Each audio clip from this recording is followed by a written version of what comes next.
Good afternoon, everyone. I'm Jasmine Zulkifli, G25 Malaysia's Executive Secretary and Edunity Foundation's Project Manager. On behalf of G25 and Edunity Foundation, I'd just like to welcome and thank all of you for tuning in today to our webinar on the importance of institutional reforms post-COVID-19. For those of you who are new to G25, the group was founded in December 2014 with a letter addressed to the people of Malaysia. It basically addressed issues regarding the administration of Islam in our country. Subsequently, G25 became more involved in matters relating to institutional integrity and accountability. For your information, Edunity Foundation is the corporate organization of G25. This will be our 6th webinar this year. We started off the year with 3 webinars focusing on seeking solutions for the COVID-19 crisis. This included the management of the pandemic and also looking into the problems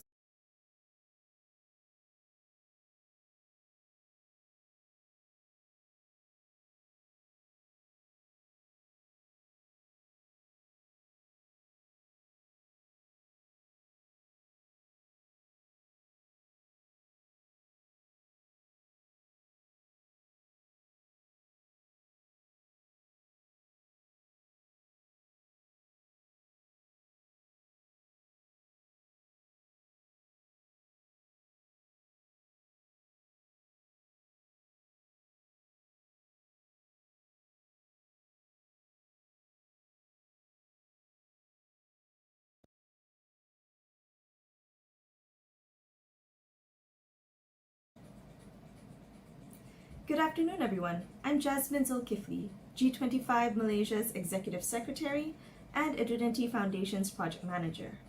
On behalf of G25 and Edunity Foundation, I'd just like to welcome and thank all of you for tuning in today to our webinar on the importance of institutional reforms post-COVID-19.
Hello.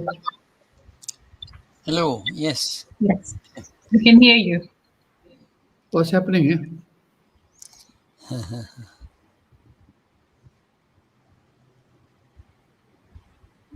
I think it's okay to get started, Asri. Hmm? No, I don't know. Yes, we can hear you now, loud and clear. We can hear you. Yeah. Yeah. I think has Jasmine finished? Or maybe I just start, huh? Yeah. Okay. Thank you very much for the initial introduction from Jasmine, our Executive Secretary in G25, and also our Project Manager in Edunity Foundation. For your information, Edunity Foundation is the corporate identity of G25, so it's supposed we are part of. In corporate terms, we are under Edunity Foundation.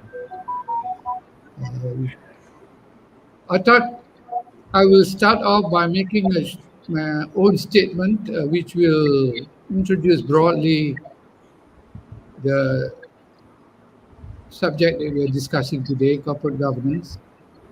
So I'll take about 6-7 minutes. And then after that, we can start the discussion. So welcome everybody. Good afternoon. And thank you for the speakers, the panel speakers. So let me just say a few words.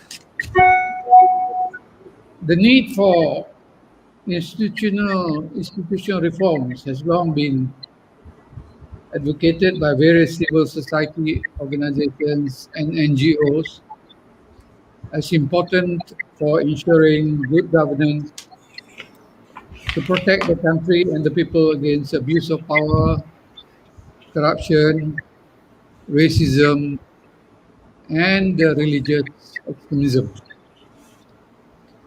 It is encouraging to hear the public demands for Parliament to be reconvened and for the state of emergency to end. The public clearly wants to see our system of parliamentary democracy to be restored, not for fun, but because it's a serious matter of making the government accountable for its handling of the COVID pandemic and accountable for the big expenditure under the National Recovery Plan. G25 has produced reports on several matters concerning the institutions of government and has presented our views in public forums and to the Institutional Reforms Committee set up by the Council of Eminent Persons during the administration of Pakatan Harapan. The presentations that we made to the Institutional Reforms Committee include the subjects which our webinar speakers today will be talking to you all. In fact, what you're going to hear today from them are the most important reforms that will make our country better governed and more respected domestically and internationally. We in G25, and I'm sure all Malaysians too, want to see our country become a progressive state and a model for other Muslim majority countries to follow. This aspiration was the impetus for G25 to conduct a study on the administration of Islam in the country. And because we saw with some trepidation the increasing trend of religious extremism, which can be a threat to our multi-ethnic, multi-religious society. In accordance with the principles of good governance, we have stated publicly that the administration of Islam should not go against the fundamental liberties as provided under the Constitution. Now, we already have a good economy with relatively high standards of living, but all the economic and social progress that has been achieved over the last 60 years will be wasted if we do not improve and strengthen our system of checks and balance to make our government and our administrative system respect the rights of all citizens, irrespective of race, religion, rich or poor. This will give real meaning to the objectives of creating a caring society for all Malaysians, as initiated in Malaysia's economic plan documents. In a democracy, the elected government comes and goes. But if the institutions are strong and the corruption is kept in check, the country will remain stable. With the institutions of maintaining law and order,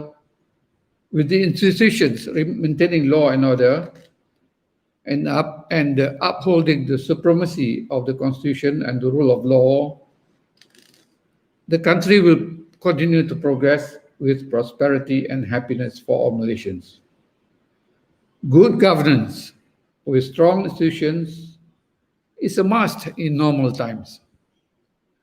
With a crisis such as the one arising from the COVID pandemic, this becomes even more urgent because the structures and initiatives, such as the various forms of cash and other forms of aid that are put in place by the government to reduce the burden and suffering of the rakyat, need to be managed properly with diligence, honesty, and accountability. As part of good governance, political leaders must not only behave in ways that do not offend the rakyat, but they must be seen to do so. The breaching of SOPs and junkets overseas by some of them have tremendously angered the rakyat. And my final point has to do with the corporate sector. In the corporate sector today, the buzzword now is ECG, environment, social, and governance. These three ESG factors are being increasingly adopted by companies when they make investment decisions, because more and more company boards and CEOs realize ESG is important for long-term sustainability of their growth. Our top GLCs are also becoming more committed to ESG, especially the Khazanah Group companies. Good governance in the government sector will also lead to good governance in the private sector. Therefore, the government must now take the lead to strengthen its governance so that with integrity and accountability in government institutions, the whole country can develop to become a high-income country. That is all I have to say, and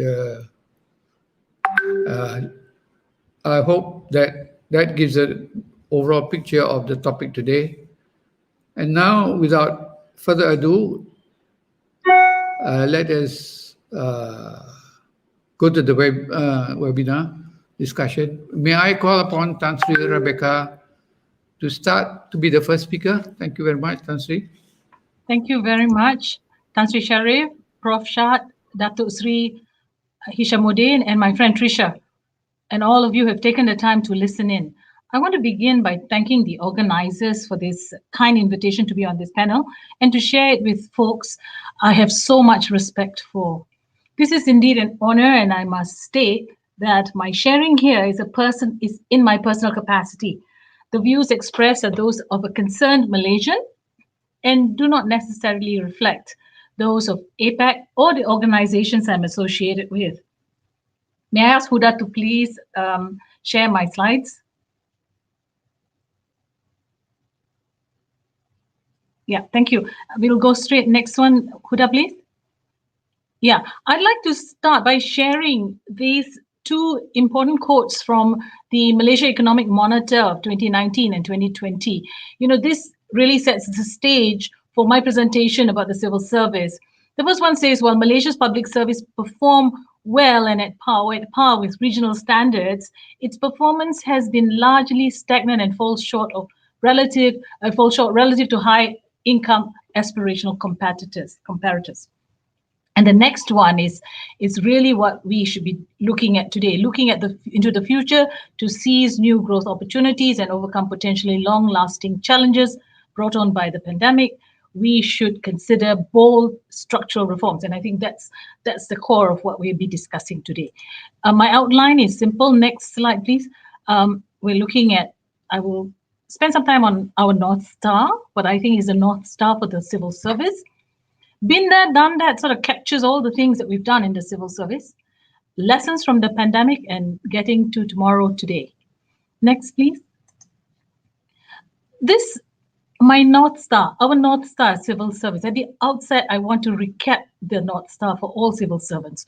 For 35 years, I was a Malaysian civil servant, and I have an interest, the interest of this group of Malaysians at heart. So I know that my colleagues in the service are facing huge challenges. So my comments are meant to be constructive. First, our raison d'etre is to serve the people. We are first and foremost servants of our society. Our responsibility is to serve with integrity, respect, and acceptance of the diversity within our society. Our role is administration, policy formulation, and implementation. And the focus has to be on the country, towards our progress and development. I'm recapping this because I feel that it has to be said and it's important. Ethos. Our ethos is to be politically neutral and professional, impartial and collaborative. There are questions around these, these points that I've just flagged, but we must keep in mind that these points are, towards our North Star. Next, please. So, been there, done that. This is what is said. We have a whole lot of initiatives and programs that have been put in place, starting in the 90s and 80s, even the 70s. The Total Quality Management, Malaysia Incorporated, Looking East, MSISO 9000, Clients Charter, all this. And the latest, I know that was recently launched, the Digital Regulatory Notification. This is part of the initiative to have more digitalization in the service and to make it faster and quicker to respond to engagement with our clients, with the Malaysian public. Now, so what it says is that we have been continually striving for improvement. The list here is non-exhaustive. These are things that we've tried to do, but the ultimate goal is to ensure that we work as a team, focus on service delivery, transparency, governance, and predictability. Clearly, much has been done to provide the tools to achieve these goals. It's really up to each generation of civil service leaders to integrate these initiatives and not let them be seen as standalone flavor of the moment events. We need to integrate. These are good ideas, but they cannot be just treated as events. And unfortunately, sometimes this is what happens. I mean, the whole exercise of good regulatory practice has as its core engagement with our public. That we don't formulate regulations without engaging. That if there are guidelines that we've put in place, now the only thing is we need to be true to these guidelines. We need to implement this in its fullest. I have friends in the service. I know at the National Productivity Corporation, they've been working tirelessly to get this, but it cannot be done by one body. It has to have the whole of government engagement of everybody and everyone must be committed to good regulatory practice. I mean, if we did all these things, we won't be where we are now. I mean, unfortunately, we have to take this in its right spirit and not as flavor of the month or flavor of the moment events. Next, please. So what has the pandemic taught us? What are the lessons that we've learned? Clearly that we need the sense of urgency, determination, speed. We need to prioritize. We have rigid systems, and we've seen it, how because of our rigid systems, lengthy procurement or recruitment processes, this has really got us into a bind. And the protest that we had yesterday by the contract doctors, I mean, that saddens me to see it. This is clearly something that we need to focus on. We need to see how this is a priority. Health, this is a health crisis, right? As a nation, we've gone through a host of challenges. However, This pandemic sees us having to cope with not just the double whammy of a health and economic crisis, but I call it a triple whammy, with a political challenge thrown into the mix. In such an environment, the role of the civil service is even more important. As Tan Sri Sharif said, elected governments come and go, but the civil service remains, ensuring policy continuity. As I stated in the beginning, we must be guided by our North Star. Understand what is our raison d'etre, to serve the people, to serve our society. We must deal with the perception of lack of coordination. You get different news coming on social media. Managing social media is a big thing for us. We have to learn to do this. This is a lesson from the pandemic. Get your social media skills in order. Listen, because people are communicating with us through social media. Don't block comments from people, no matter how much we dislike those comments. In the spirit of engaging with our people, with our public, we have to listen, and therefore do not cancel your comments. The comments from the public is what will help us to grow and to change and to make those structural changes that we need to do, that we need to put in place. There is a trust deficit that goes without saying. So it's up to us, the civil servants, to build that trust again. And one way is to really engage our public, and I'll speak to that in a little bit more. The whole process of transparency and engagement to deflect all this confusion. Our role as civil servants is to advise. So provide the advice about making sure that SOPs or instructions, guidelines are one and the same, consistently shared with the members of the public. This perception of lack of coordination is really a challenge, and that needs to be dealt with. Next slide, please. So this is my last slide, but I want to spend a bit of time here. We have to make the changes. The post-COVID will not be the same as the pre-COVID. We as civil servants, our position is so important. We have to perform at par with regional standards. I think that's so important. We have to look at our institution. Go back to your North Star and say, what is your guiding principle? Go back to those true values. We need to relook our recruitment processes. It's cliched but true. We all have a part in this, in finding the solution to this. The pandemic has exposed systemic weaknesses in our system. So we cannot go on as if it's business as usual. If we do not make the changes, it will be a missed opportunity. This is a good time as any for reform. When we look at recruitment, for example, the civil service, we are the policymakers. We must improve our recruitment policy, ensuring that it is based on meritocracy, inclusivity.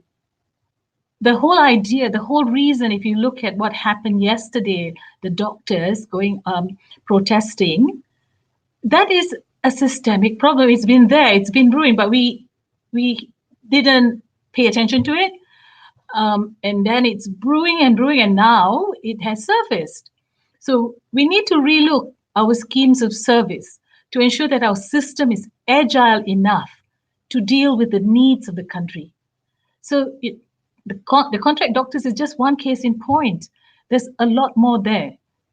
Finding a scheme of service that is not so rigid, whether it's for the teachers, the nurses, the doctors, the engineers. These are things that we must confront, we must deal. And this is the time we have the opportunity to do it, we should do it. If we do not make the changes, it will be a missed opportunity for us, seriously. The civil service, as policymakers, we must improve our recruitment process, as I said. You must base it on meritocracy, inclusivity. We have to rethink the skills that we need. When you took of the skills that we will need in this new environment, it is a different, we are dealing a lot more with the digital environment. So when you think of that, you then need to look at institutions that we have, for example, Intan, the Institute of Public Administration. It was established in 1972. Clearly, we saw the need for it then. We have Mampu, established in 1977. Now, the whole thing is these are bodies that were established to build the professionalism and help us to upgrade the civil service. So go back to these institutions and see whether they need to be changed, whether we need to revamp and make them modern, bring them to the 21st century, things like that. I mean, you have institutions, use them. We have to, this is my thing, we have to look at recalibrating some of our policies, for example, education with the digital world, with the challenges that we have faced because of the pandemic. Clearly, we cannot go on as we have in the past. So time to do all this, to recalibrate, to look at the curriculum, to look at our HR policies, build our infrastructure, our digital infrastructure, take the whole of government approach. I know that there are parts of government doing what they can to deal with this pandemic, but we cannot go on like that. We need to have a more integrated whole of government, whole of Malaysia approach when we're dealing with the situation going forward. Look at federal state administration, look at interdepartmental relationships. We have mechanisms. We have the KSN chairing meetings monthly with all of the KSUs and heads of service. Here's the opportunity to really strengthen that body, to make sure that we speak with one voice and we have that engagement with our people. The voice and partnership must prevail. We must be open and transparent. It's important to have the ear to the ground. And I said, I talked about social media.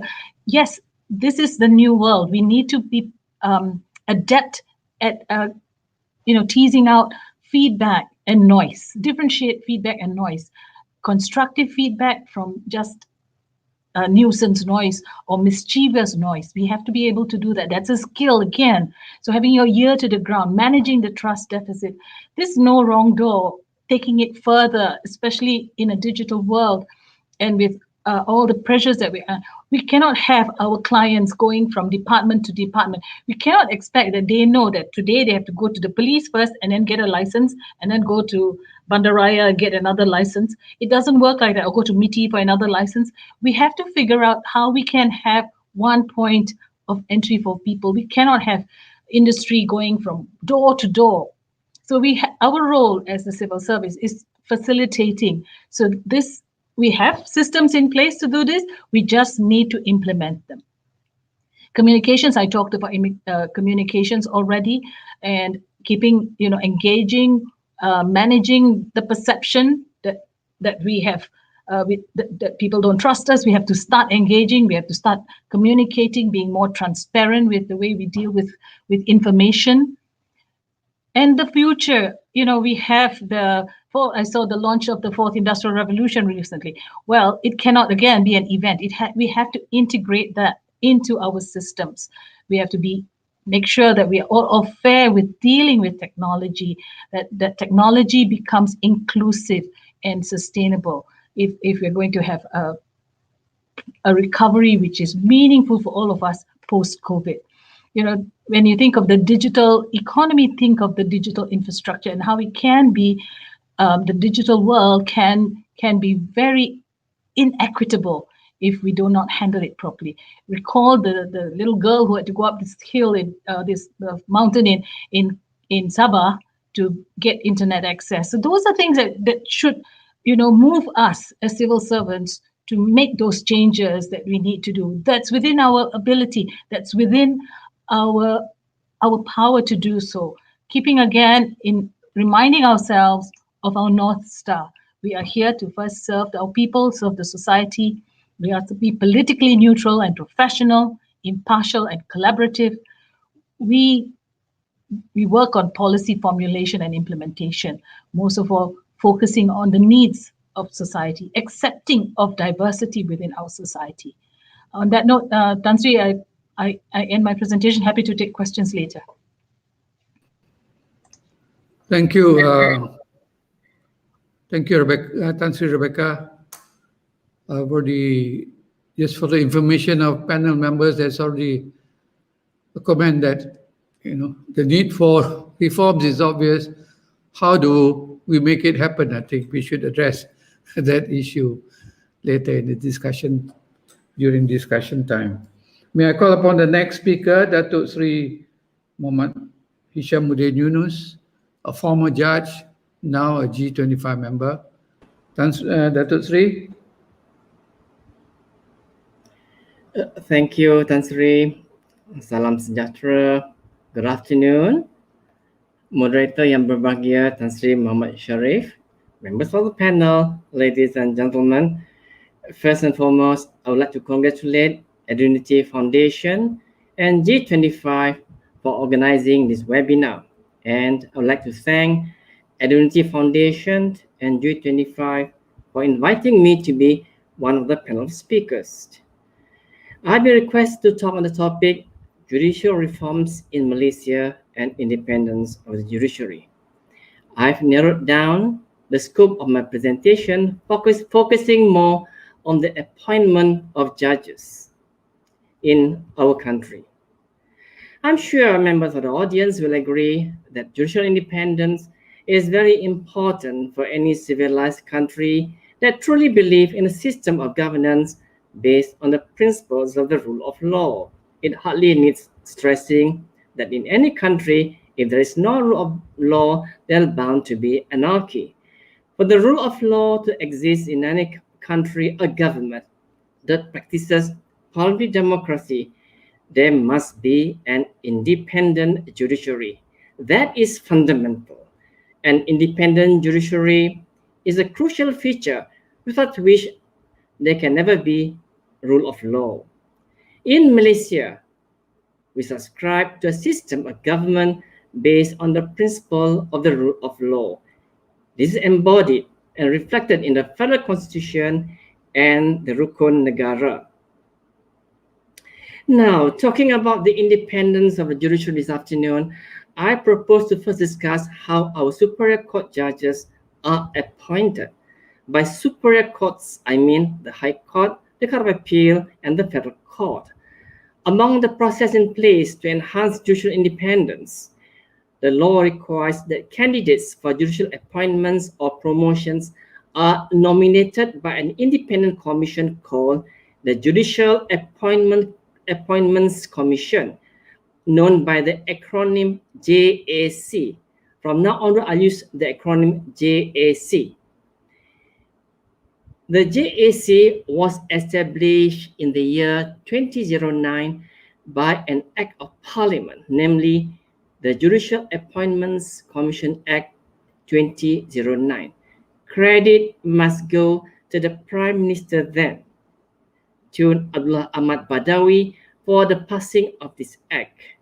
This act was enacted following the finding of a Royal Commission of Inquiry into the video clip scandal, evidencing an inappropriate conversation that took place between a prominent lawyer and a very senior judge, namely the then acting president of the Court of Appeal, who later became the Chief Justice. The Royal Commission called witnesses, including a former Prime Minister, 3 former Chief Justices, a former Secretary of State, a prominent businessman, and a prominent lawyer. From the testimonies gathered, the Royal Commission of Inquiry made a startling discovery. And what is that discovery? It is that elements of political patronage were involved in the appointment and promotion of judges. And this is detrimental to the judiciary. And now I come to the composition of the JAC. The JAC comprised of 9 members. That is to say, firstly, the 4 top judges, namely the Chief Justice, who chairs the Commission, the President of the Court of Appeal, the Chief Judge of Malaya, and the Chief Judge of Sabah and Sarawak. These 4 top judges are automatically members of the JAC by virtue of their respective offices. Then, in addition, there are the 5 appointed members of the JAC. They are all appointed by the Prime Minister. First, the PM appoints a federal court judge to the JAC. So now there are 5 current judges who sit as JAC members. In addition to these 5 judges, there are what the Act calls, I quote, the 4 eminent persons. These 4 eminent persons are also appointed to the JAC by the Prime Minister. The role of the JAC is to nominate names of suitable candidates to the Prime Minister to be appointed as Superior Court judges. It is important to appreciate here that the role of the JAC is only to nominate or recommend names. This role is spelled out in sections 21 and 26 of the JAC Act. Please do note that the JAC does not appoint judges. Next, we have section 28 of the JAC Act that requires the PM, in a case where he has considered and accepted the name or names recommended to him, to tender his advice to the Yang di-Pertuan Agong in accordance with Article 122, capital B of the Federal Constitution. This section 26 of the Act will then have to be read with Article 122 B of the Federal Constitution. One needs to really understand this part of the law, that is, the interaction between an Act of Parliament and the Federal Constitution. Now, according to Article 122B of the Federal Constitution on the appointment of judges, His Majesty the Yang di-Pertuan Agong is constitutionally obliged to act on the advice of the Prime Minister after consulting the Conference of Rulers. The role of the Yang di-Pertuan Agong is merely a formality in that His Majesty must appoint whomsoever the Prime Minister has advised. Now I move on to the crux of my talk this afternoon. I have some reform proposals which may improve judicial independence. Number 1, the JAC Act is a mere act of Parliament. The JAC Act of 2009 is a mere act of Parliament. However, and this is the strange part, the essential provisions relating to the appointment of Superior Court judges are in the Federal Constitution.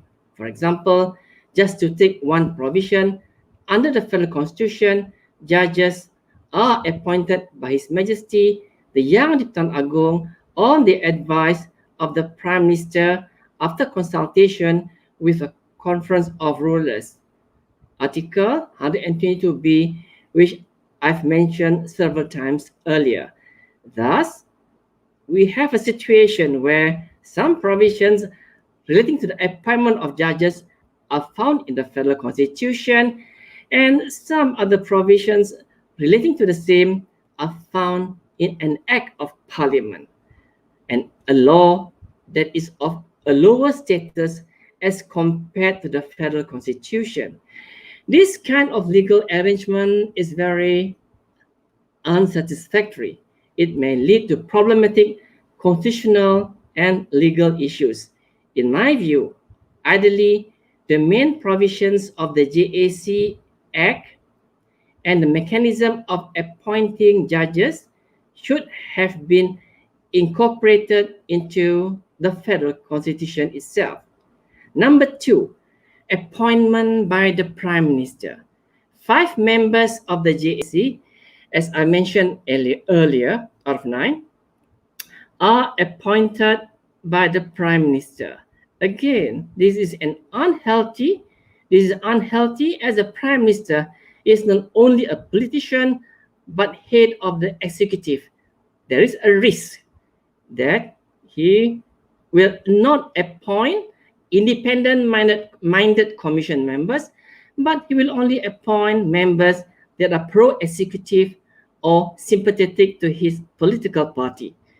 Thus, the system of appointment of the appointed members of the JAC needs to be reviewed.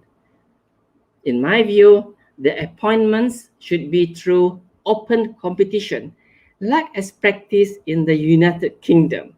In the United Kingdom, out of the 15 members, 11 members are appointed through open competition. In other words, they are not directly appointed by the executive. Point number 3, the commissioners may be removed at any time without reason. Under our JAC Act, the Prime Minister may at any time terminate the appointment of an appointed commissioner without giving any reason. Thus, an appointed commissioner does not enjoy a security of tenure, whereas in the United Kingdom, it is not that easy to remove a commissioner appointed through open competition. There, the UK government may recommend to His Majesty the Queen to remove a commissioner only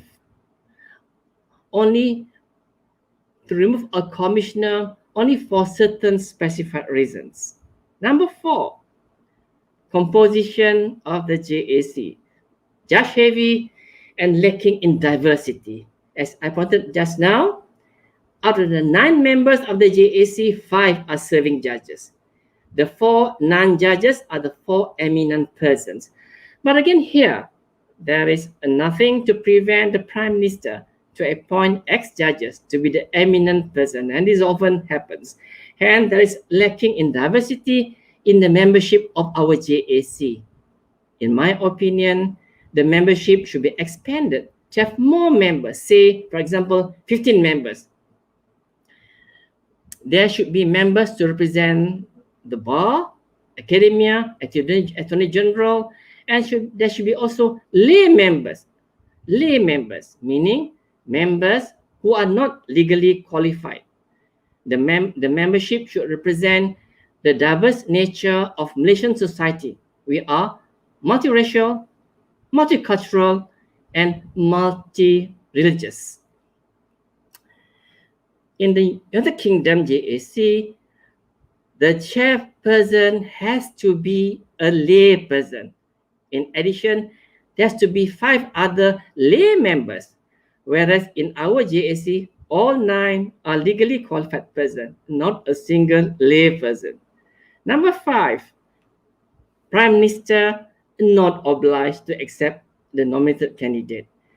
The role of the JAC is merely to nominate names of suitable candidates to the Prime Minister.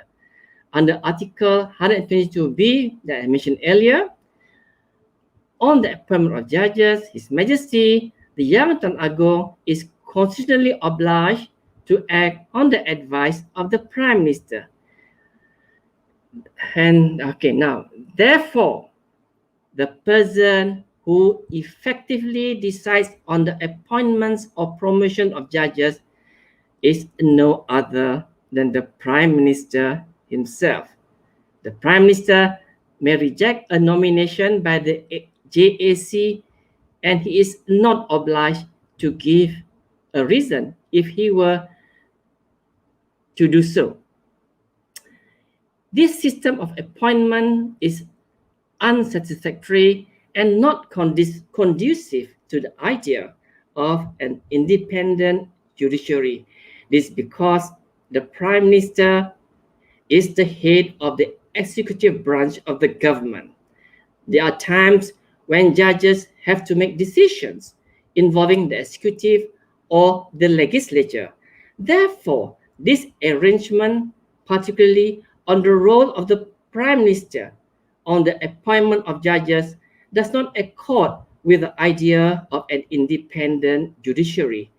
It gives rise to the perception that the members of the judiciary are beholden to the executive.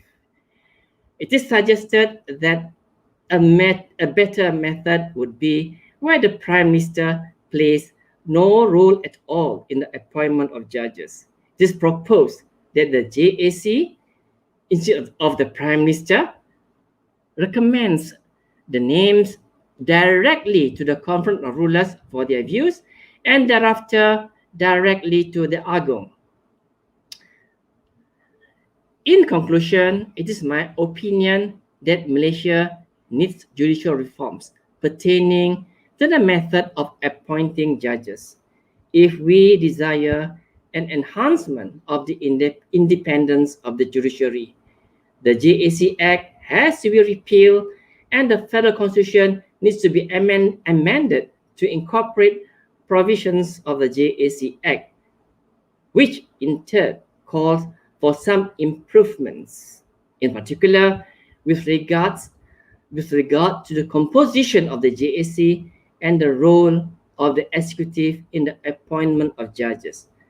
Before I end, I just have this to say. We can have the best constitutional and statutory provisions and structure on the independence of the judiciary. But, and this is crucial for us to appreciate, such provisions and structure by themselves do not guarantee that we will have an independent judiciary.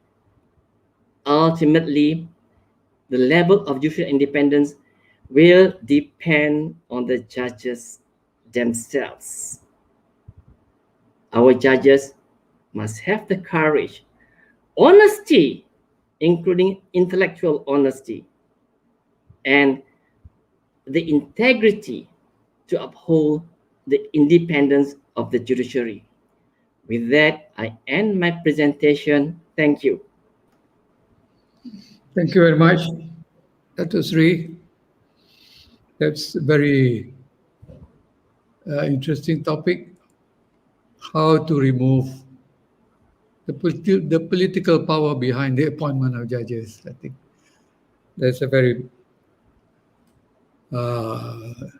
important issue for us to discuss afterwards. Our listeners are already raising questions about, how do we talk about reforms on the civil service when there is no culture of meritocracy and diversity.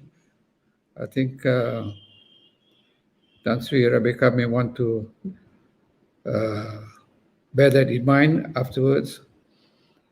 But I'd just like to say quickly that, although the comment seems to suggest that we have been talking about reform, but can we expect any progress? But there are real cases where there has been progress. I remember KSN, the old KSN, and Tan Sri Yong Pokong chaired a committee and they introduced a number of administrative reforms. I won't go into that because that will take time. But these reforms have been acknowledged, even in World Bank reports. It helps to make it easy for business to be done, at the land office, at the immigration, and I think that's true because today the queues are much, much, much less than what it was before. Parliamentary select committees, I think in the previous administration, they agreed to form 6 parliamentary select committees. And now I notice there is a big demand, there is a big comment made by MP for Tuaran. He is complaining that 9 select committees are too few and he wants more so that all members of parliament can participate in policy making as he said. Separation of AGC, I think Takiuddin, the Minister for Law, mentioned that the government will study the proposal to separate the advisory function of the AGC and the prosecutorial function of AGC, something which G25 also took up before. So just to give some comfort to us all that although reforms are difficult, but there are glimmers of hope. So we shouldn't give up hope at all. Now, may I now come to Datuk Professor Syed Salim Farki. He will talk on parliamentary reforms. Thank you so much, Tan Sri Sharif Kasim and distinguished panelists and participants. Assalamu alaikum, ni hao, wanakam, nunu habar, sat sri akal, and apa khabar. I'm honored to be part of this panel, and I plan to speak with you about reform of Parliament. Huda, could you give me the slides? Yes, next one. In almost all of the 33 or so Westminster type of parliamentary governments, a wide gap exists between the theory of responsible government and the reality of an omnipotent executive. The effort to bridge this chasm is a continuing challenge around the world, including in countries like the UK, where as early as 1929, Lord Hewitt had written a book called The New Despotism. Next slide. The concern over the decline of Parliament is neither new nor confined to Malaysia. The factors that have contributed to this decline are many, and I won't be able to cover them. Let me instead hitch myself to the aspirations of our Constitution. What does the Constitution envisage for Parliament? And let's look at the constitutional scheme of things. Next slide. The role and function of Parliament under the Federal Constitution. In our Westminster style of parliamentary government, the legislature is supposed to perform a number of functions. Number one, the legislative function. Now, here is my view of it. This includes the enactment, amendment, and repeal of ordinary laws, emergency laws, special amendments to the Constitution. And ideally, the legislative role should also include the scrutiny of subsidiary legislation, in England called delegated legislation, and a leadership role in law reform. Number two, oversight of executive policy and performance. This is well illustrated in Article 43, Clause 4. The Cabinet shall be collectively responsible to Parliament. Next slide. Control of national finance. This covers several aspects. Oversight of the government's long and short-term financial and economic policies. Examination of the use of financial resources optimally. Allocation of the annual budget and supplementary budgets. And number four, the Dewan Raj's Public Accounts Committee to review the Auditor General's annual admonitions of the use and misuse of allocated funds. Next one, number four, the constituency function. MPs are supposed to represent the Rayat and to obtain feedback on government's policies and programs. Number five, the giving of democratic legitimacy to the government in Parliament. Under Article 43, Clause 2A, the monarch should appoint a person to be the PM who, in his royal judgment, is likely to command the confidence of the majority of the members of the Dewan Rayat. Next slide. Function number 6, giving representation to the electoral constituencies after a general election. Each MP, each of the 222 MPs represents a particular constituency. Number 7, functions during an emergency. This is very relevant to what's happening today. During an emergency, Parliament is not automatically dissolved or suspended, though it may be. In 1969, there was no parliament for 24 months. This time, there has been no parliament for 7+ months. Actually, Article 150 on emergency gives to Parliament 3 major powers and functions during an emergency. Number 1, to scrutinize the Yang di Pertuan Agong's emergency proclamation, and if need be, to annul it. Number 2, to scrutinize the Yang di Pertuan Agong's emergency ordinances, and if need be, to annul them. And number 3, to enact emergency laws under Articles 150, Clause 5, Clause 6, and Clause 6A. It is wrongly believed that during an emergency, only the Agong can make ordinances. That's not correct. Agong can make ordinances only if the two houses are not in session concurrently.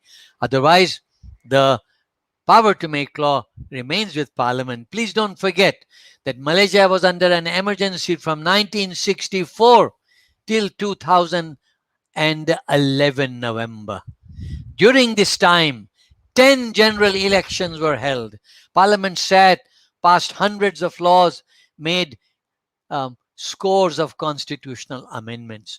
So Parliament is not marginalized under the Constitution. Next slide. Number 8, to have the last say on the electoral boundaries done every 10 years by the Election Commission. Number 9, safeguarding Malay Reserve lands. If in a state a Malay Reserve is degazetted, the matter must come to the Federal Parliament and a vote of an absolute majority is needed. Number 10, to exercise parliamentary privileges. And may I point out, parliamentary privileges are not only meant to protect MPs from civil and criminal action. It is an exercise of parliamentary privilege to discipline any MP who misuses his privilege of freedom of speech under Article 63. Sadly, Parliament doesn't perform this role very well. Number 11, last one, the Dewan Negara has the additional function of representing the 13 states. So each state sends 2 indirectly elected senators. And of course, the federal territories have 2 senators. So 3 senators. So this is the Dewan Negara gives voice to minorities and marginalized groups in the sense that 26 senators represent the states and there are 44 appointed senators by the Yang di Pertuan Agong. They are supposed to represent marginalized groups and minorities. I emphasize the word supposed to. That was the intention of the Constitution. It hasn't worked that way. Next slide. Now, I'm afraid I don't have the time to cover all these 11 functions. I'll just concentrate on one, and that is lawmaking. Next slide. The making of laws. The political executive dominates the legislative agenda. It drafts the bills. It determines the timing of legislation. It uses its whips to push through legislative proposals without much scrutiny, even if animated debate takes place, and sometimes it does. Ultimately, MPs have their say. The government has its way. Private MPs are not allowed much role. In 64 years, there is no record of a successful private MP's bill having passed Parliament. Many were introduced, but they were not passed. The tradition of select committees to scrutinize bills has not taken hold. Actually, under the standing orders, every bill can be committed to a select legislation committee. I'm sorry to report to you, in 64 years, only 10 to 15 times bills have been committed to select legislation committees. Then the Dewan Raat generally passes a bill without substantial amendments. I once did a personal study over the period of 3 years. I found that 80% of the bills were passed without a comma or full stop being altered. So Parliament basically legitimates. It does not legislate. Next slide. Under Article 68, the Dewan Nagara is subordinate to the Dewan Rayat. Even if the Dewan Nagara refuses to pass a bill originating from the Dewan Rayat can bypass the Dewan Nagara after prescribed time limits, 1 month for money bills and 1 year for non-money bills. The Dewan Nagara asserted itself in 2019 for the first time in Malaysian history by defeating the Fake News Act. So that's the only time the Dewan Nagara ever said no to a Dewan Rahat bill. Next slide. Before bills are laid down for their first reading, they are embargoed under the Official Secrets Act. Even after the bill has been laid down for the first reading, there is no widespread tradition of engaging relevant stakeholders to discuss the bill, even though standing orders of the houses permit the establishment of legislation committees. So public participation is not only minimized, it is obstructed because the bill is sulit and tarhat. Next slide. There is no joint parliamentary committee to scrutinize the mass of subsidiary legislation. May I point out to you, for every one act of parliament that parliament passes, there are nearly 15 to 20 pieces of subsidiary legislation under that act of parliament. So actually, executive makes 20 times more laws than parliament, and yet parliament plays no role in scrutinizing subsidiary legislation as is common in other countries. Then parliament plays no role in law reform. Bills passed by parliament generally contain a clause. This is shocking, really shocking. They generally contain a clause authorizing the executive to determine the date of enforcement. The executive often delays the gazetting and the enforcement. Example is the constitutional amendment passed in 2019 to lower the voting age from 21 to 18 was passed in 2019. It has not yet been enforced. Why? Because the bill says, the amendment bill says that the following clauses shall come into effect on a date to be determined by the Yang di Pertonagong, who of course acts on the advice of the government of the day. So it is quite clear the center of gravity of the lawmaking process has unconstitutionally shifted from the legislative branch to the executive branch. In the area of lawmaking, the executive is more important than parliament, even though parliament was elected at great expense. The last election cost 500 million. I'm told the next election may cost up to 1 billion because of the COVID-19 crisis. Next slide. So what reforms can we propose? First of all, policy papers to enable MPs to be better informed and to enable citizens and affected interests to work with MPs. The government must issue policy papers on what the bill is all about and publicize it, print it in the newspapers. Why should this be so? Because decisions in which people participate are decisions they are likely to respect. Next slide. Lifting the secrecy surrounding bills.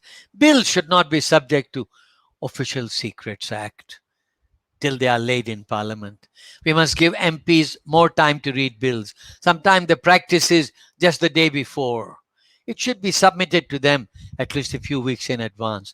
There should be select legislation committees. Next slide. Private MPs should be encouraged.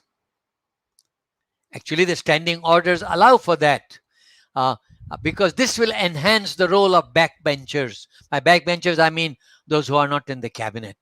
Such bills may involve participation by NGOs and reflect the democratic impulses of society. Such a bill may enable the government to avoid paying a political price if the bill, though badly needed, is opposed by public opinion. Now, this is something I wish to emphasize. Often something is badly needed, but it is politically dangerous. So the government dare not introduce it. A good technique would be allow a private MP to introduce it, take the blame or the credit for it, and then give to the MPs freedom to vote as they like. May I give you an example? In the UK in 1957 or 58, the government wanted to decriminalize homosexuality, but that would have been controversial from the moral point of view. So the matter was left to a private MP to introduce the bill, and the government let MPs have freedom of conscience to vote as they liked in favor or against the bill. In my view, private MPs should be encouraged. The Speaker's office should draw lots, and those whose names appear on the top 4 slots should be given not only guaranteed time, but financial aid to submit their proposals. Next slide. Increasing the number of sittings. The Dewan Rayat meets about 70 to 80 days a year. The UK practice is about 170 to 180 days a year. In 2020, the Dewan Rayat sat for only 55 days. And this year, due to the emergency, the first meeting was on July 26. The Dewan Nagara's record of meetings is even more embarrassing. It sits 15 to 20 days in 1 year. Part of the problem lies in Article 55, Clause 1. It allows 6 months to elapse between the last sitting in one session and the date appointed for its first meeting in the next session. Now, increasing the number of sittings will assist Parliament to perform its roles more thoroughly. Next slide.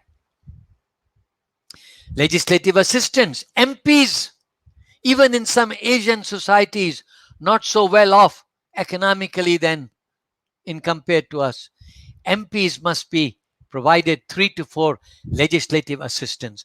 I know this will cost money, but MPs must have research staff to assist them to perform their parliamentary work. Next slide. Reform of the Dewan Nagara. To lighten the legislative load of the Dewan Rayat and to enable greater scrutiny of legislative proposals, some politically non-controversial, non-money bills could originate in the Dewan Nagara. This will require both houses to sit together. There is nothing in the law to prevent that from happening. It's purely an administrative measure. The Dewan Rayat always sits first, then the Dewan Nagara comes on. They should sit together. Next slide. Thank you. We should activate Articles 45, Clause 4A and B of the Federal Constitution to bring about the following reforms. Number 1, enable Parliament by law to increase the number of senators elected in each state from 2 to 3. Number 2, to provide for direct election of the state senators by the electors in that state. Right now, the state assembly elects the senators, the 2 senators. Number 3, to reduce the number of appointed senators to no more than 1/3 of the elected, indirectly elected senators. Today, it's the other way around. Today, actually, there are 26 elected senators, indirectly elected, 44 appointed senators. 2/3 are appointed, 1/3 is elected. It should be the other way around. Next slide. Convention should be developed to allow professional bodies, trade associations, minority groups, and cultural bodies to nominate persons to be appointed as senators. The Constitution should be amended to allow MBs and CMs to participate in Dewan Nagara deliberations on issues of state rights under the federal system. Next slide. Emergency. Prior to 1981, it was the law in Article 150, Clause 2, that if a proclamation is issued when Parliament is not sitting, the King shall summon Parliament as soon as may be. This clause was repealed in 1981. I think we should restore this clause. Next slide.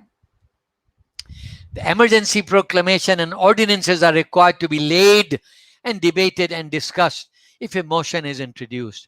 However, since the 1960 amendment to Article 150, Clause 2, which I mentioned to you, there is no requirement anymore that the proclamation and the ordinances be affirmed. They need to be laid. But if Parliament does nothing, then silence is deemed consent. Next slide. Constitutional amendments. Laws cannot stand still. For this reason, the Perlembagan permits Parliament to amend the Constitution by following the prescribed and difficult procedures of Articles 1 Clause 2, 159 Clause 3, 159 Clause 5, 161E. Article 1 Clause 2 says that if you want to amend the territories of a state, like take federal territory away from Selangor, then you have to get the consent of the Selangor Assembly. 159 Clause 3 requires 2/3 majority. 159 Clause 5 requires consent of Majlis Raja Raja. 161E requires consent of the Yang di Pertuan Negeri.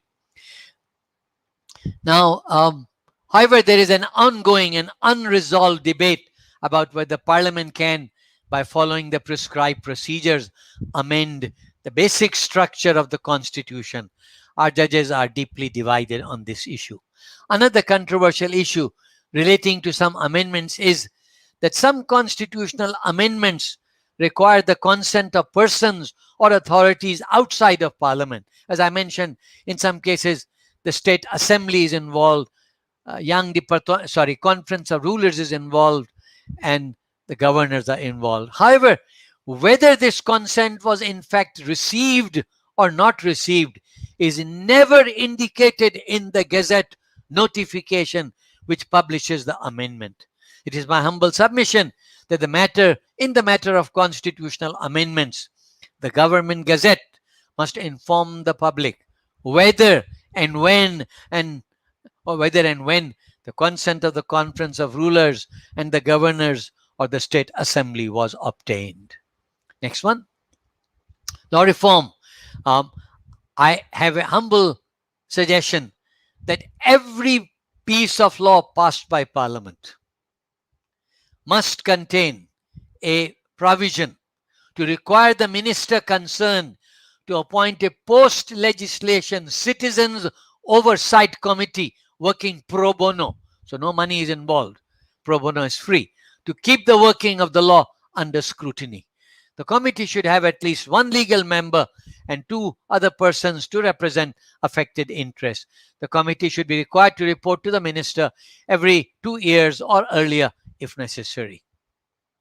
And then once the committee has reported to the minister then should, by way of delegated legislation, make the necessary reform, or if the reform is a major one, report to Parliament that its act needs to be amended.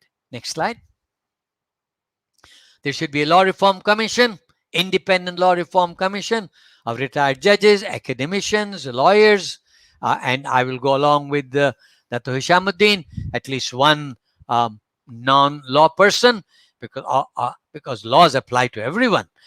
I think such a commission should exist. It should keep all laws under review and report to a joint select committee of Parliament on law reform. At the moment, there is a law reform committee in the Pejabat Peguam Negara, but I have to say this, in my view, it's not independent. It suffers from conflict of interest. First of all, they draft the law. Now they are supposed to reform it. I think there is a little bit of conflict of interest. Next slide. Subsidiary legislation, as I mentioned earlier, should be subject to a joint committee of the 2 houses for review. At the moment, subsidiary legislation can only be challenged in a court of law, but that's very expensive and time consuming. Next slide. Next one. That's all. Thank you, Tan Sri. I will skip this financial implications. My main point is this: most of the amendments I recommended require no amendment to the law.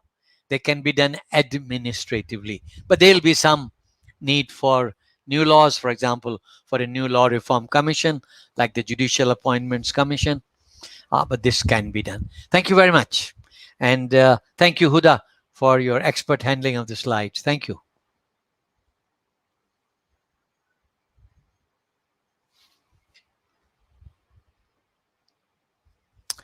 Tan Sri,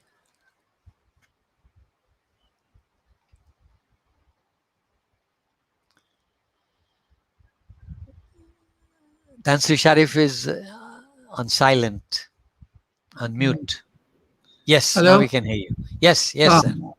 Yeah, thank you very much, Professor Shad Salim Farooqi. Thank you. Now we go to the last speaker, Tricia Yu. Tricia, can we welcome you? Tricia? Hello, good afternoon, everyone. Thank you so much to G25 and EdUnity Foundation for inviting me.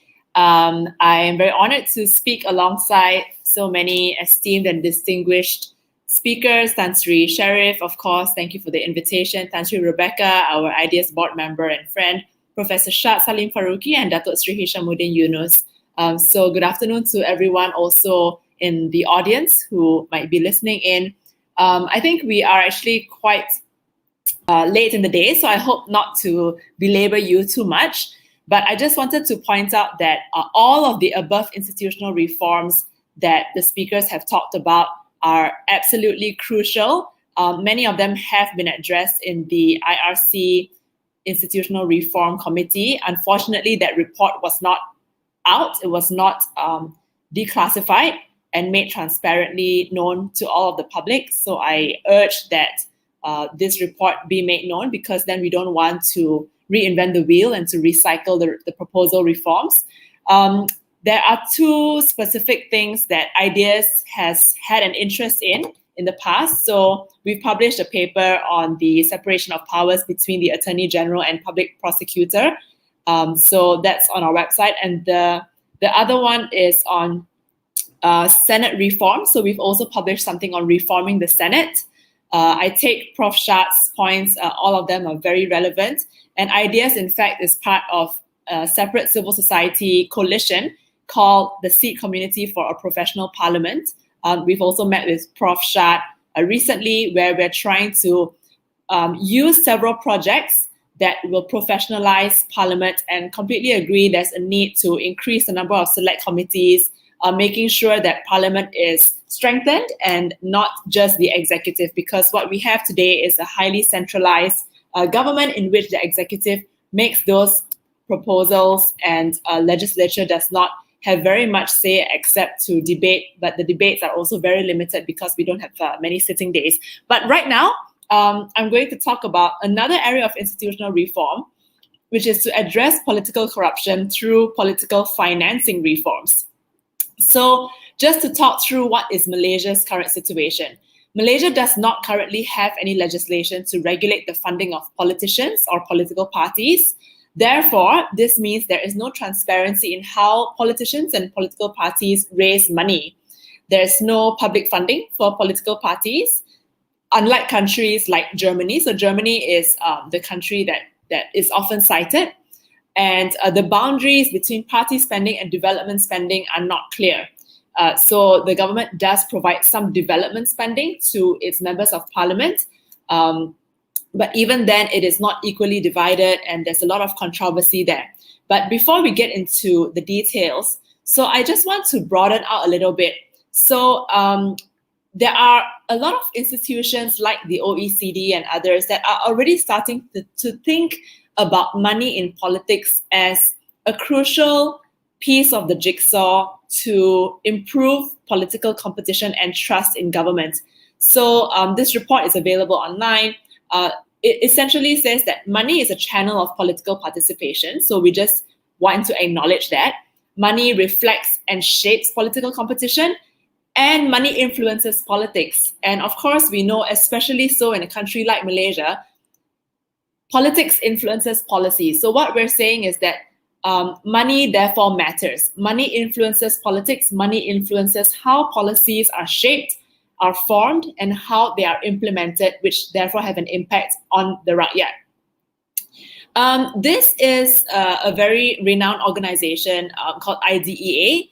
They do a lot of research on democracy and electoral assistance. And this is an interesting report because I know that today's topic is specifically tied to the COVID-19 pandemic and looking beyond the pandemic. And so it's interesting that even these organizations are examining how COVID-19 will have a unique and unprecedented impact on the flow of money in politics. In countries, especially where there is public funding, this will depend on how governments can actually afford to fund those parties, or will they redirect their money into sustaining more economic recovery issues. We know that in Malaysia, I'm sure if any of you have been to these like political charamas, they will hand out a little box that you can put money in.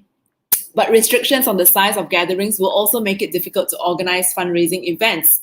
So I think the interesting question for us when we think about institutional reform is how can reforming political financing actually strengthen our institutions? The two immediate things that come to mind would be, number one, by doing so, we would achieve stable political parties. Number two, this also establishes transparency and accountability, which in turn establishes trust and goodwill in a certain government. I do believe that at this moment, there is a trust deficit in politics generally, but also in the system of government. So we really rapidly need to think about how we can strengthen our institutions through the reforming of political financing. Okay, so essentially what is at the core of the argument? The core of the argument is that Malaysia needs a political financing act that contains the following provisions. Declare donations above a certain amount. Number two, prohibition of foreign funding. Number three, a prohibition on GLCs, because this happens. Number four, a public funding mechanism. I'll speak a little bit more about public funding. Number five, a reasonable limit on donations as well as a reasonable ceiling on expenditures. So again, maybe drawing onto the bigger picture, what are the principles of political financing? And we also have a publication on our website on this. So the principles, generally speaking, I think we want to agree that there has to be a rule of law, meaning that all parties are treated equally. What happens today is that these things called the constituency development funds, so that's the only form of public funding that are given to elected representatives. The parties are not treated equally in that way. However, I must congratulate the current administration for providing the food baskets in equal amounts to both government and opposition MPs. So that is unprecedented, and I do hope that this sort of equal or equitable CDF distribution will continue. Number two, fairness for all involved, namely voters and political parties. Number three, transparency, accountability, and ownership by the electorate. Number four, checks and balances to prevent unlimited power. And number five, the exercise of political and civil liberties by the electorate. We know that enacting legislation is not the goal, but it's only a step along the way. So we have to ensure that there is good enforcement. There has to be also meaningful, bold changes in the political culture and norms, political literacy among citizens. State welfare institutions also need to function efficiently, and the change needs to happen from within the political parties themselves.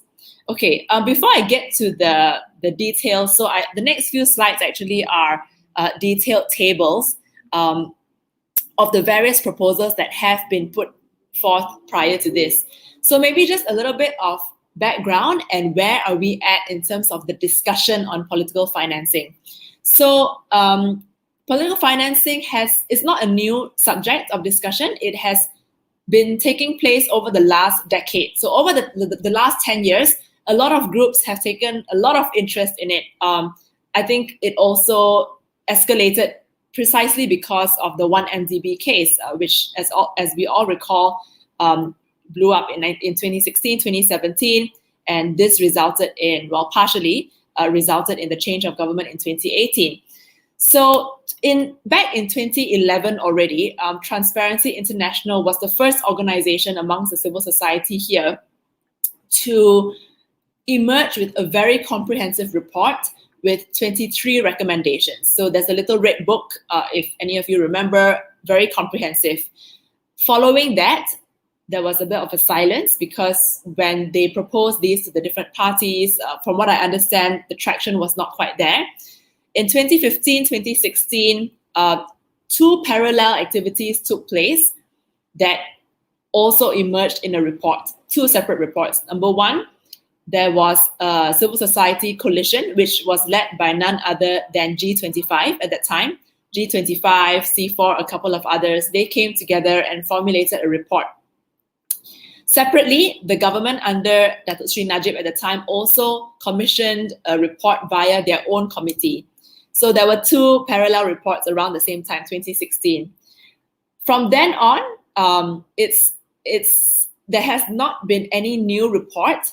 However, what the Pakatan Harapan administration did was that they also called for the formation of the Institutional Reform Committee, which has been talked about several times here. And there was a report that came out, but the report has not been made public. And within that report, there were proposals to have a political financing legislation. And there is actually a draft of this legislation. And the legislation draft is sitting at the Attorney General's chambers. And no one has had access to read what the draft says. So the point is that since 2018 or maybe 2019, there has been no progress with regards to the Political Funding Act. So now I will go through some of the details of what it is that many different groups as well as ideas is trying to propose. I will end by sharing with you what Ideas itself is doing on this front. And then I think I'll just conclude because it's rather late. So some of the main principles, right? Transparency and disclosure. I think no one can argue that this is the primary principle. And what I did is also to analyze what do the three different reports say with regards to transparency and disclosure, because there are many different principles and there are some disagreements as well among the groups and the parties. So firstly, TI's report says mandatory disclosure of all financing and expenditure. The NGO coalition talks about disclosure of more than 50 ringgit in a single or multiple donation. I personally think that's a little bit low. The National Consultative Committee talked about full disclosure of all political income and expenditure of political parties and politicians. And the next slide talks about independent entity. So some of them say that there does not need to be a separate independent entity, except for the National Consultative Committee, which said that there should be an independent controller. I want to highlight that their report also called for a Parliamentary Standing Committee on Political Financing to scrutinize the work of the controller on behalf of Parliament. I will come back to this Parliamentary Standing Committee because it's relevant to some of the things that we are doing at Ideas. Ban on GLCs. This seems to be common across the board. All reports said that GLCs should not be allowed. Having said that, I want to also highlight that C4 has done a very good report recently that talks about how parties actually bypass GLCs, but they depend then on foundations. So if you see a lot of these yayasans everywhere, yayasans have become, and these different foundations have become the new source of political funding. So GLCs, because there is government presence and some scrutiny, they are not being used as much anymore. Are there limits on donation and expenditure? TI and the NGO coalition say yes, there should be limits, but the National Consultative Council Committee said no, not to have limits. Okay, and then this one is very interesting. So I mentioned that I would come back to public funding.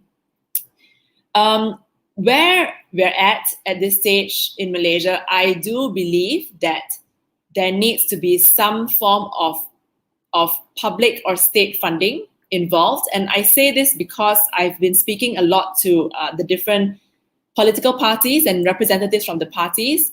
And I believe that in order to convince and persuade every party to take up the cause of transparency and disclosure, tying it to some form of public or state funding is a good idea, meaning that because the parties are going to receive some form of state funding, this is where the accountability comes in as well. So TI talked about two different types of funding. One was electoral competition funding. The other is a monthly allocation for elected representatives.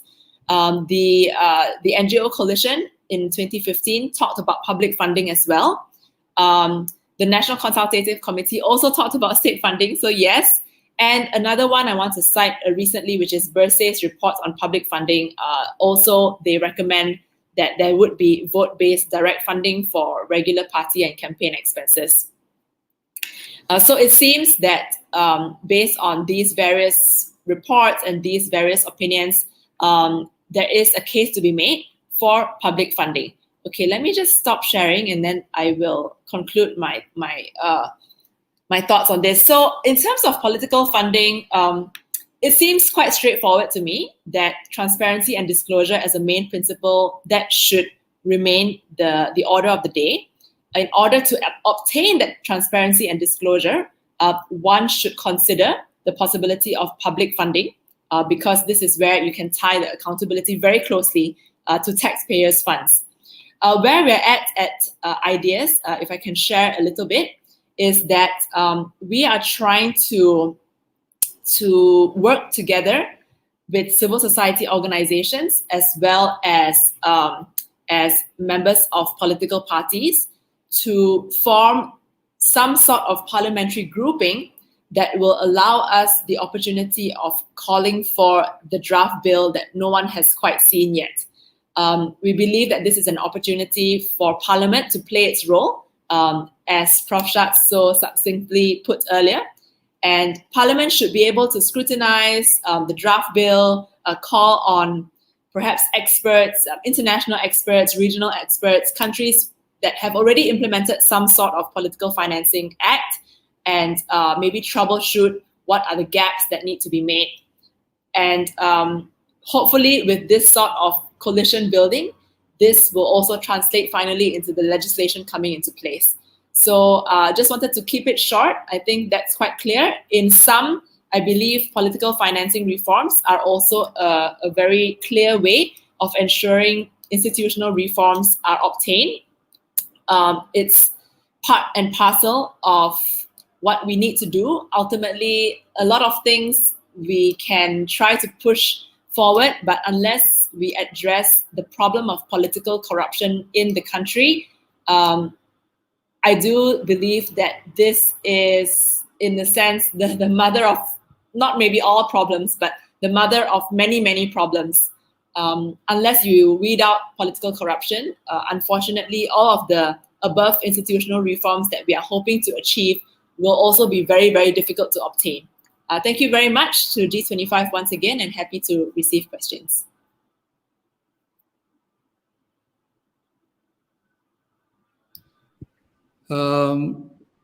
We have about 20 questions from listeners. 3 about the civil service, the first topic, and the rest all about Parliament and judicial reforms and political financing.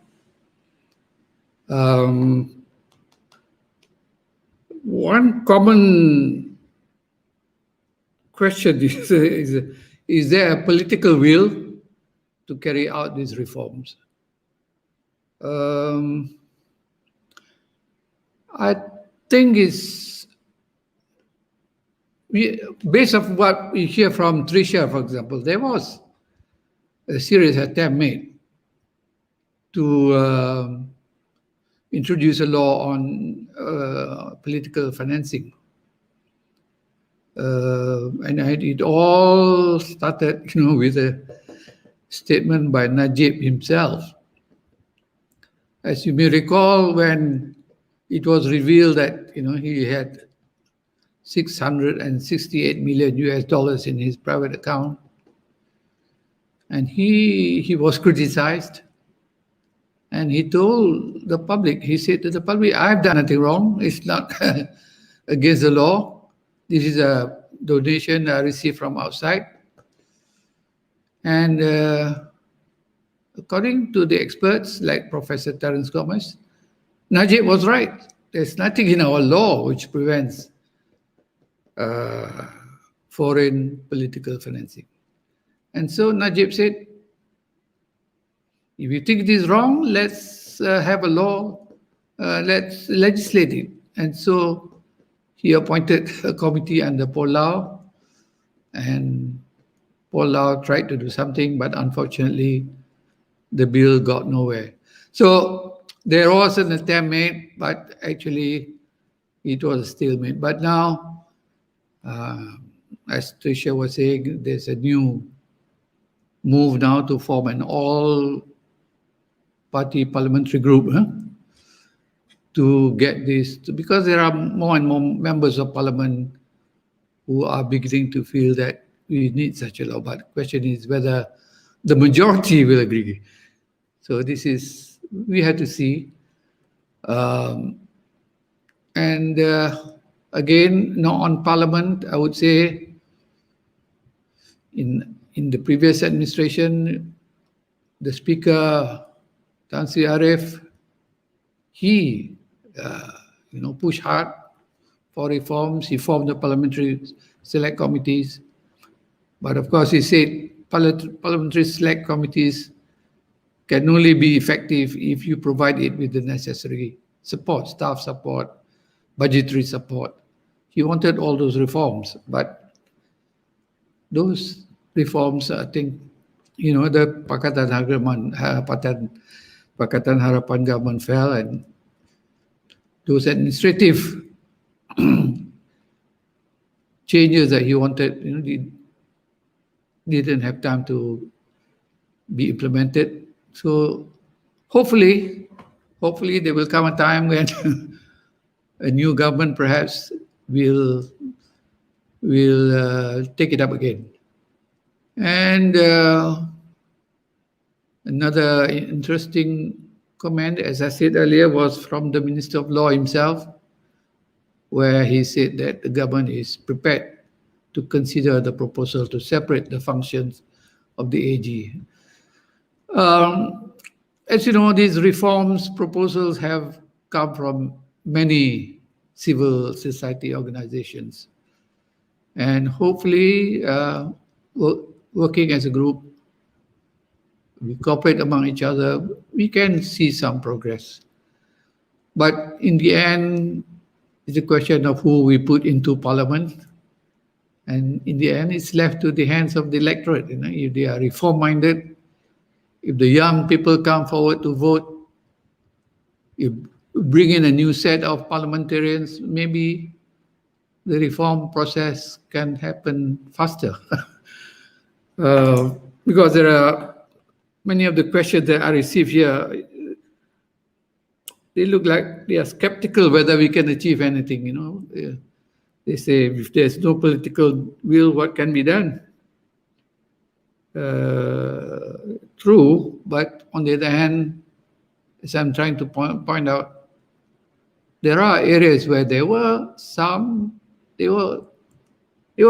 progress being made, but unfortunately, because of the political changes, everything came to a stop. I think we shouldn't stop, we should revive.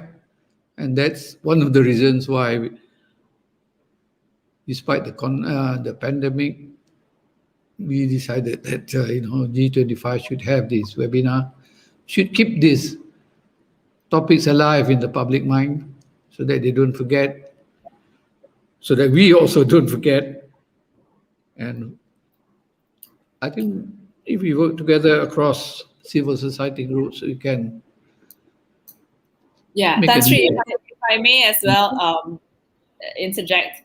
So the question always comes about, right, these kinds of forums, like, is there political will? And it's only if the political will is there, so on and so forth. Politicians, they are human beings, right? Just like us.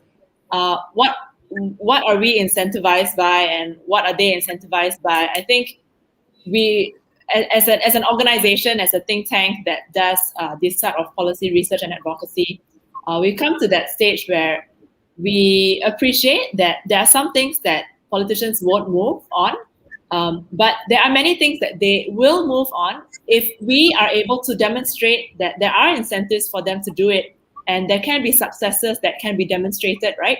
So it's not just I think we also don't want to see government as like a monolithic entity. There are so many different players. There's different ministries. There are different players within the ministries. We talk to the various people within the ministries. There are agencies. there are civil servants. And so some are more motivated than others to make that change happen. But we need to find what are the levers that ensure these things move along, like what are the levers of momentum. And I think it's very clear that in some instances, when the government feels it is to their advantage to do something and the pressure mounts very high, that they can actually move the needle. So this happened when, say talking about Bersih, which is a long time ago now, but without Bersih, there would not have been a parliamentary standing committee to reform some of the election laws, and very importantly, to make overseas voting possible. I think we forget some of these things that have happened along the way. Remember that overseas voting did not happen in the past. It's because of some of these pressure points that were put. And this committee that I talked about on political financing, I don't think that Najib would have formed that committee on political financing if there had not been all of this pressure. If you recall, The Edge was doing this coverage. Yes, they got their license suspended for 2 months. But there are moments which there's like a kind of a perfect storm where different points come together.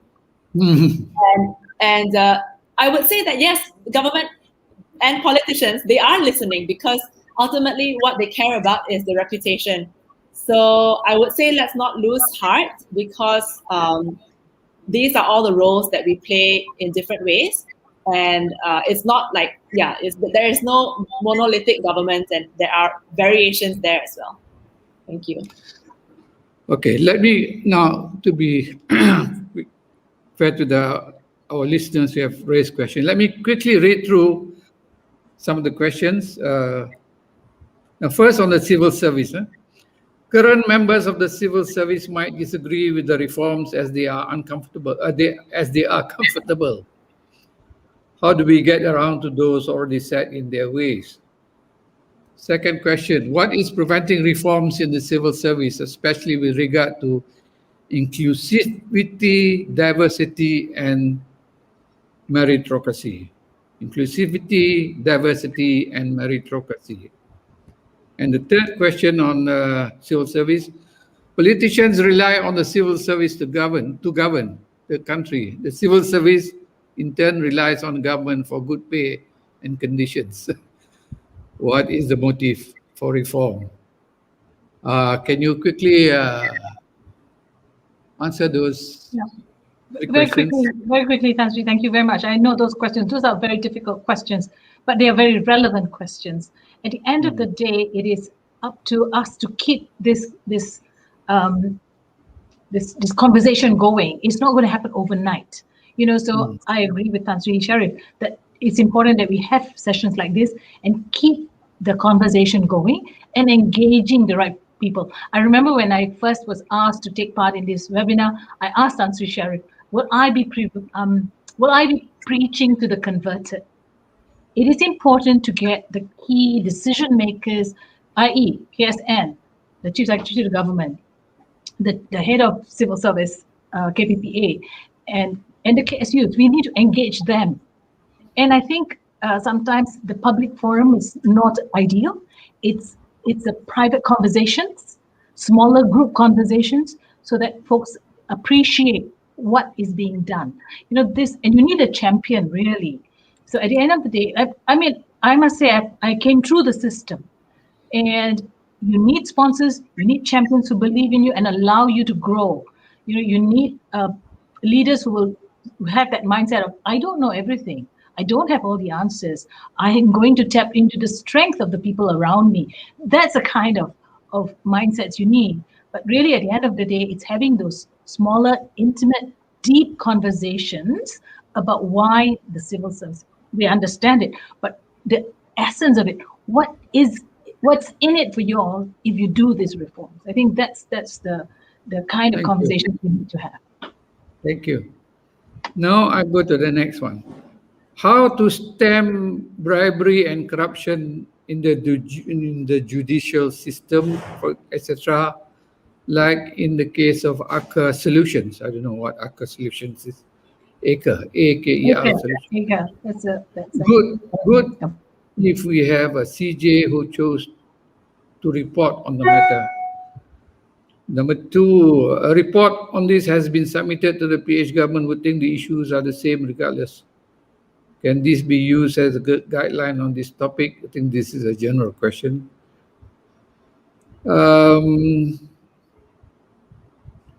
Next one is about culture, but we tend to respect more on age and seniority, not on not on meritocracy. Next one is issue of contract doctors. Is it right time for government to promote privatization of civil service? I don't know what that means. This is about judicial system. Why is no one looking into improving our judicial system to make it sure it is strictly independent? It seems untouchable. What can we laymen do to help?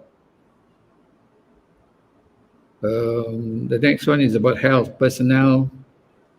Next one, then this is directly to Datuk Sri Syam. Hi, Datuk Sri Syam. Just want to ask, since you pointed out about amending our federal constitution for judicial reform, how can we ensure there is political will in that? I think generally on the political will, both Tricia and Rebecca have touched on that. I agree with what they said. Next one, problems in this country is MPs easily jump and join other party to form a government. To what extent will the anti-hopping law be able to solve this problem? This hopping of political parties has a lot to do with political financing too. They go where the money is. So I think if we do something on political funding, perhaps we can also deal with the problem of anti-hopping law. Next, the flaw in our current policy is no clear separation between legislative and executive MPs and executive. MPs are also executive. This is a point stressed by Professor Shad, but this listener, Mizi, her name, I think, he or she, she's, I think it is she, I think she says the US system may suit us better. Comment, please. I think we're talking about a total change of the constitution that might be too ambitious. What is the status of our parliamentary select committees? Is the government slowing down progress on this, and why are they doing so in your opinion? Our parliament just reopened. The fact that there was such resistance to it reopening is a worry. What can be done to avoid similar resistance in the future? How can parliament be reformed to ensure it can still function despite emergencies? Or would there be a separate bipartisan advisory body? There was a lot of then political financing. We have covered that. Next question, what can us laymen do to help you all with pushing all this reform? Thank you. Tan Sri Rebecca, you are a rarity in the civil service. Your ethnicity. How can we have more non-Malays in the civil service if this is needed? Is this needed? Can we get the media to be a bigger player in pushing for these reforms? I think the media has, we never mentioned about the media so far, but I think when I look at the situation in UK, in US, really, it's not just a politician, it's a media who really come out and really bring up the issues into the open. I come to the media too because of the laws in this country are restrict freedom of expression, but the media is really not playing its role. Anyway, I open it to the members, to the panel members. Anyone, any one of you can just jump in. Datuk Sri Syam, you want to touch on the... Okay, Tan Sri, thank you. I can detect there two questions, meant for me. The one is the Eco Solutions case. That one I can give a very brief answer. Have you been following that case, Tan Sri? Yeah. Have you been following that case? No, I'm afraid. It was high news, I think, quite about 3 weeks, a month ago. But now everything is quiet. Is involved, I think, a foreign company, is it Norwegian or Danish, big shipping companies. So there's allegations of corruption, but it's a mere allegations. A WhatsApp, inappropriate WhatsApp conversations. So I can't say much at the moment because, well, the first principle is that, a person, okay, there's other mentioned about corruption, but the principle is, a person is presumed innocent until proven. That is like a cardinal principle of justice. So I can't. So we have to presume that everyone there at the moment are presumed innocent until proven justice. So in that case, as a matter of fact, all the parties have respectively lodged a police report, disassociating themselves with that inappropriate conversation in that WhatsApp, and it is in the process of police investigation. Because it's in the process of police investigation, I don't think I can say more than this lah. So I will end there itself. Let the police investigate lah, and come out. What do they find from their investigation? Number two, Tan Sri, political will about reforms. Well, reform, who's in charge of the judiciary when it comes to reform? The judiciary administratively comes under the minister in the Prime Minister's Department responsible for the judiciary, and we call it the Minister of Law. So he's the one, that has to ensure not just the administrative part, staffing and all that, salary of judges, but also the judiciary is in the right track, and should look forward to enhancing judicial independence. Now, but more directly, how do we ensure? I think back to the question of political will. There must be a government that has the political will that believes in an independent judiciary. So we must have a government. So we, as members of the public, we have to usher in a government that believes in that value, that values independent judiciary. So it all depends on the government then. So it's up to us. It's up to us. We have to look around. Which members of parliament, which parties do believe in such values? So if we can identify a member of parliament or political parties or government that values judicial independence, then go for it. Usher that political party into the government, and hey presto, hopefully we get what we want. At the same time, and on the side, civil societies also must play their part. Civil society, and I know there are many civil societies, and I think ideas, and also G25. I can't say G25 because I'm a member, and conflict of interest. But I think G25 also believes in institutional reform, including reforms of the judiciary, reforms of the Attorney General's office. So members of the public must give support. In these civil societies that believes in institutional reforms. Thank you, Tan Sri. Thank you. That's a very good. Yeah, can I just jump in? I agree with Dr. Sri. We all have a role. This is not just an individual. It's all of us together. And I'm an idealist. I've always been an idealist. And I think we can, if we band together, civil society, the media, we can institute some change. We can make changes happen. Trisha, Yeah. we are the few that are, that's my concern. As I keep saying, I don't want to be preaching to the converted, but we need to engage those who have the leverage, those who can, move the needle. We need to engage them.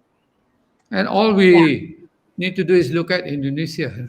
Indonesia is at one time was a very repressive country, very, very corrupt. Everything was bribery, but they have come a long way. They have made a Yeah. lot of But reform. I think we also need to speak It up, can Tanvi. also We be. need to speak up. For example, the issue of the contract doctors, the issue of folks who are being, we don't want to appear, we don't want our people to be subjected to high-handed authoritarian, actions. And those are things we must call out. We must try and speak up, whether it's the doctors, whether it's, NGO members who are being called up under different laws in the country. We need to be able to speak up. I wonder whether Professor Shad is still with us in the panel. Yes, I'm still with you, sir. I'm still with you, want to Tansri. say, you want to say? We have about 1 or 2 minutes left. If you can be quick to summarize Yeah. the. Yeah, Tansri, there were several questions addressed to me. I'll try to be brief. First of all, was a question on party hopping. And of course, as you said, it's connected with the political donations and bribery. The problem is this, that we have number of cases. The most famous is Nordin Saleh. The Nordin Saleh decision says that associating, reassociating is part of freedom of association under Article 10, Clause 1, Subclause C. So a person has a right to join a party and leave a party and join something else. So there is this issue. However, I disagree with the Nordin Saleh decision on one ground, and that is this, that the right to association is subject to 3 restrictions. One of them is morality. Now, to me, morality includes political morality, not just conventional or sex morality.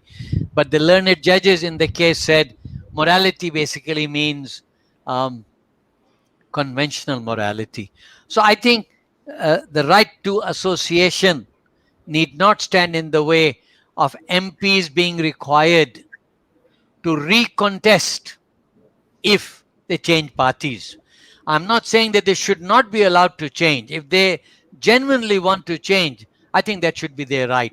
But they should go back to the Rayat which elected them and say, I have changed my value system, or I have changed my ideology, re-elect me. So I think it can be done. Many countries have done it. India has a very significant anti-defection laws. Many other countries do, which now raises the issue of the next question: should we adopt the U.S. system? Defections have one great evil surrounding them, and that is this: they may cause the fall of a government. See what happened actually here in this country last year in February, was it? 2020. What happened in Perak, the Zambri, and the situation. So defections can cause the fall of a government. In the US, defections have no effect because the president is elected by the people for a fixed term. If you don't like him, that's your problem. He is there for a fixed term. He cannot be removed by the Congress except on a process of impeachment plus conviction. And no president has ever been removed by impeachment and conviction. Several were impeached. That's half the process. But the conviction did not take place. So, should we change to the US system? Well, this is a drastic change. The main advantage of the US system is that the president has stability. Secondly, he is there only for 8 years maximum, 4 times 2. He can't be prime minister for 30 years or 22 years. That itself is bad because then power gets personalized. However, the disadvantage of the American system is that the president can be Republican, Congress can be Democratic, or vice versa, and they are constantly at loggerheads with each other about laws. Sometimes budgets are not passed. Whereas in our system, the PM can pass legislation. So the pros and cons are very significant. I think we need a separate seminar on this issue of Westminster system versus the Washington system. And finally, Tan Sri, this emergency, because of emergency, there is reluctance to bring Parliament. I don't think so that emergency stands in the way of Parliament. As I mentioned to you, under Article 150, Parliament has 3 important functions, including the making of law. And may I again reiterate, we were under emergency from 1957 to 60, from 64 to 2011, and Parliament met. Elections were held 10 times. So emergency doesn't stand in the way. Emergency, what it does is, it makes Parliament more powerful. The limitations that the Constitution imposes are removed. And if Parliament is not in session concurrently, then the Yang di Pertonagong acquires a parallel power. Thank you. Thank you very much.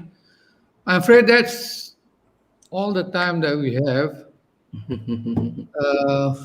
As usual, this is a very big, very big topic.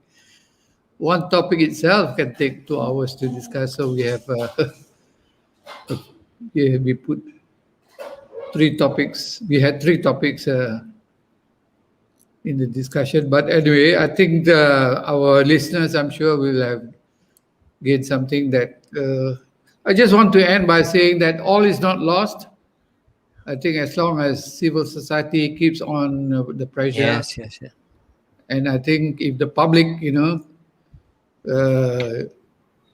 also becomes more interested on the issues of reforms, and if the media can put up more courageous attitude to publish ideas about reforms, then I think we will see progress. And as I said before, sometimes crisis did bring about progress. I think Tricia, you mentioned how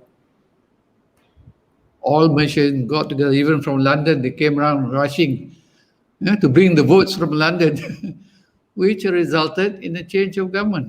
And so the May 2018 election shows us that if the public is sufficiently aroused, they will act. Tan Sri, in my lifetime, I have seen several movements come up along with Bersih. For example, in the 70s, consumerism was a dirty word. Being a consumerist meant that you are anti-development.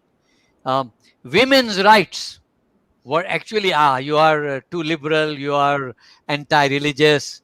In the 70s, if you were an Islamic advocate of Islamic State, you were being watched by the special branch.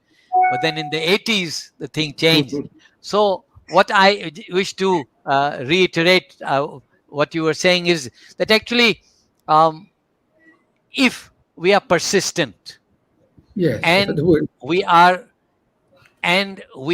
genuine in our advocacy, I think the change will come. In the desert, Tan Sri, sometimes a sand dune grows around a single blade of grass. That's a good way to end.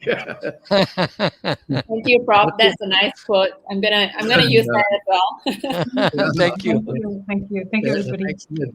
That's an excellent phrase for all of us to remember. Thank you very much. Thank you so much. Thank you to all my dear friends in the panel, Tan Sri Rebecca, Tricia Yo, Professor Chad, Datuk Sri Syamuddin, and thank you to all the listeners. And on behalf of G25 and the Edunity Foundation, I'd like to say that we will continue the webinar series because this is a never-ending topic. We might repeat the same subject in 1 or 2 months' time. And we'll see what the progress is in the country, and then we will take it out appropriately. Thank you. I think there is a big hope that Risha's initiative will become, a reality one day, and God willing, that, yes. yes, God willing. Thank you very much, and let's all, not lose hope. Let's hope for the best. Thank you, and Thank you, all the best. Tansi. Thank you, all of you. Thank you. Take care. Bye. Stay safe. Thank you. Thank Thank you you. so Bye-bye, much. everybody. Thank you.